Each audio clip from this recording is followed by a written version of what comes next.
Though ice may coat my outward guise, inside my Kazakh flame still flies. O my people, for your rise, I was born to seek the skies.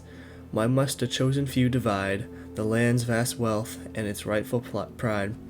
The fight goes on, unyielding and strong, for every soul here should belong.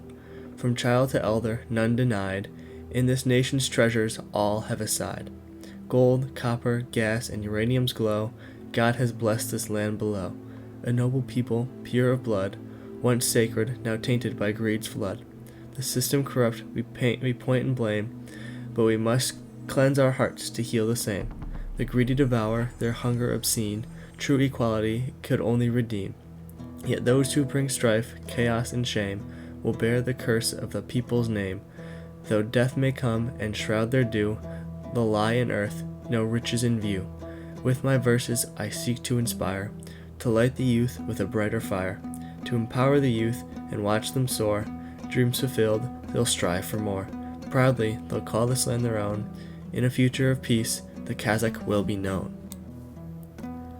This poem, Future Kazakhstan, by contemporary Kazakh writer Aybek Kalmymbetov, is a wonderful poem, but its images give but a taste of the Kazakhstan culture. Kazakhstan is a landlocked country in Western Asia, sandwiched between Russia, China, Kyrgyzstan, and Uzbekistan. It ranks the 9th largest country in the world in terms of land, with the majority of the terrain being deserts or steppes. On the world stage, they rank 51st in major economies, with their primary export being gas, oil, and minerals. They export mostly to Russia and China, their closest allies, but also some European countries like Italy and the Netherlands. The history of Kazakhstan is a lengthy one that shows the transformation from a nomadic tribe to an integral part of one of the largest empires of the modern world. In the beginning, the current Kazakh lands were controlled by the Mongols. The people living there were Uzbek tribes that lived nomadic lifestyles.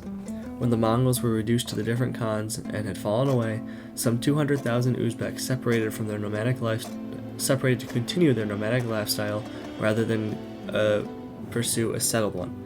They became known as the Kazakhs, or independents. The 15th and 16th centuries saw the Kazakhs form a nomadic empire that reached from the Caspian Sea to the Altai Mountains. The individualistic aspect of their lifestyles caused the Kazakhs to break into 3 hordes. This weakened their powers and made them vulnerable. They fought a war with the Dzungars, a Mongolian tribe from the 1680s to the 1770s. The threat forced them to unify, but even that was not enough, and they were beaten badly in what was called the Great Disaster. Eventually, China stepped in to help defeat the Dzungars, but they were given a large portion of the Kazakh land in return. Throughout the war and after it finished, Russia was slowly encroaching into Kazakhstan. There was little initial resistance due to the safety that was offered, but eventually all Kazakh land had been taken and the hordes had been abolished. The people adopted Russian ideas and created a new secular culture unlike anything seen in other parts of Asian Russia. The Kazakhs did not participate in the Russian Civil War. They remained neutral and were incorporated into the Soviet Union when the dust settled. This conversion from nomadic life to a settled one caused around 1.5 million Kazakhs to die from disease, starvation, and violence. Many people tried to flee the change into China, Uzbekistan, or Turkmenistan, and a few managed to do so. On December 5, 1936, Kazakhstan officially became a member of the Soviet Union. Due to their vast steppe terrain, their primary purpose was to farm wheat for the Union. They also were forced to supply uranium and test nuclear weapons for Russia. The dominant Kazakh politician at the time was Dmytro Konev, who was well respected by both the Kazakh and Russian populations. When Gorbachev fired him, it caused riots. Eventually, on December 16, 1991, Kazakhstan became entirely independent and as a democratic nation with a constitution, 3 branches of government, bicameral legislature, and elections. Nursultan Nazarbayev reigned as president from 1990 to 2019 with a very authoritarian-style regime. He won elections with upwards of 90% of the vote each time, but legitimacy can be debated since there weren't many opportunities for opposition. Eventually, Nazarbayev did resign and let Kazym-Jomart Tokayev replace him. The new president worked to try and allow for more political freedom and protesting to occur. However, this has seen mixed results.